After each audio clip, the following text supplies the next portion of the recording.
我选阿乐。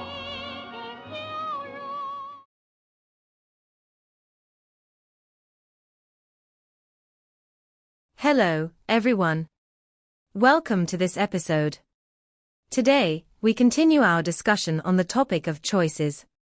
Life is full of choices, and so are the lives of characters in movies.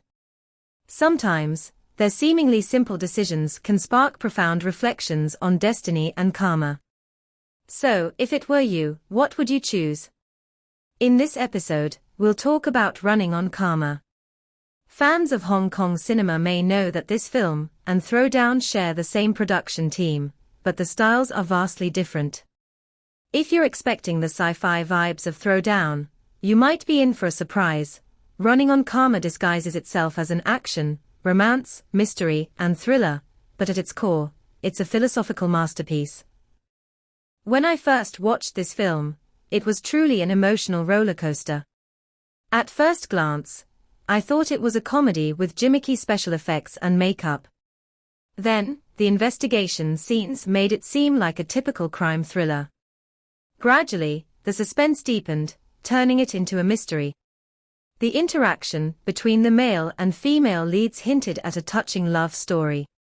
But suddenly, when the female lead, Li Fengyi, was killed, the plot took a dark and even horrific turn. Only at the very end, when the big guy faced the killer Sun Guo and made his ultimate decision, did I finally realize, it's a film about karma and philosophy. The film's core philosophy can be summed up in one line. You can't take anything with you when you die, except for your karma. What does this mean? Let me explain it in simple terms with a metaphor. Karma is like a bank account. Good karma is like positive savings. Your good deeds and virtuous thoughts accumulate to become positive energy for the future. Bad karma is like debt. Your negative actions and harmful thoughts create a liability for the future. When a person dies, all external possessions, money, property, fame, are wiped clean. The only thing that remains is the karmic balance formed by their past actions, words, and thoughts. This balance directly determines the status of their next account, meaning whether they carry forward positive or negative karma in the cycle of reincarnation. This is the essence of karma in Buddhism. Actions determine outcomes, and every cause inevitably brings about its effect. Life, in a way, is like a game of accounting where no debts are ever written off, and eventually, we must face the consequences of our actions.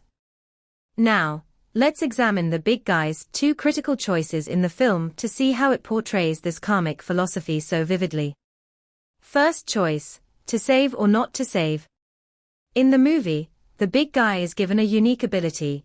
He can see karmic chains and foresee that Li Fengyi will soon die. More importantly, he perceives that her impending misfortune is the result of her heavy negative karma. Here, negative karma does not simply mean committing crimes or doing bad deeds. Rather, it encompasses the consequences of a person's actions, speech, and thoughts, what Buddhism calls the three karmas.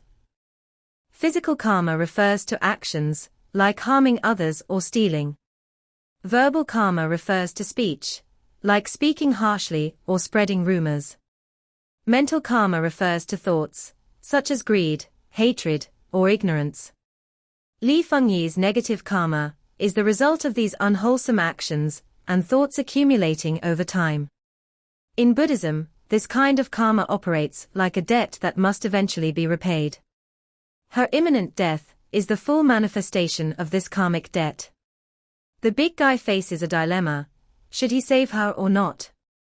Emotionally, he feels compassion and affection for Li Fengyi and doesn't want to see her suffer. But philosophically, he understands that karmic laws cannot be violated. Once negative karma has taken form, its consequences are inevitable. This conflict drives him to repeatedly try to change Li Fengyi's fate, delaying her death with his efforts. But ultimately, his actions only address the symptoms, not the root cause. Second choice, to kill or not to kill. After Li Fengyi's tragic death, the big guy is consumed by rage and vows to avenge her. After much hardship, he finally tracks down her killer, Sun Gua. At this moment, he faces another critical choice. Should he kill Sun Gua to settle the score, or let go of his hatred and allow karma to take its course? This choice reflects the big guy's second moment of enlightenment. He comes to understand that everything has its karmic roots. Killing Sun Gua might provide temporary satisfaction, but it would also plant the seeds of new negative karma. As Buddhism teaches, ordinary people fear the consequences, but wise ones fear the causes. Ordinary people dread the suffering that results from karma, but often overlook the unwholesome actions that create it. The wise, however, focus on avoiding negative causes from the very beginning, thus preventing undesirable effects from arising. The big guy chooses to let go of his desire for revenge and turns Sun Gua over to the police. By refraining from vengeance, he not only avoids creating new negative karma, but also demonstrates a deeper understanding of karma and liberation. This marks his new path in life, a path guided by wisdom and peace. How can karma be purified? In the film, the big guy attempts to help Li Fengyi alleviate her negative karma, echoing Buddhist concepts of purifying karma. Can negative karma be resolved? The answer is yes, but it's not easy. Some methods of purifying karma include self-reflection and repentance, recognizing one's mistakes, sincerely repenting, and making a vow to not repeat them.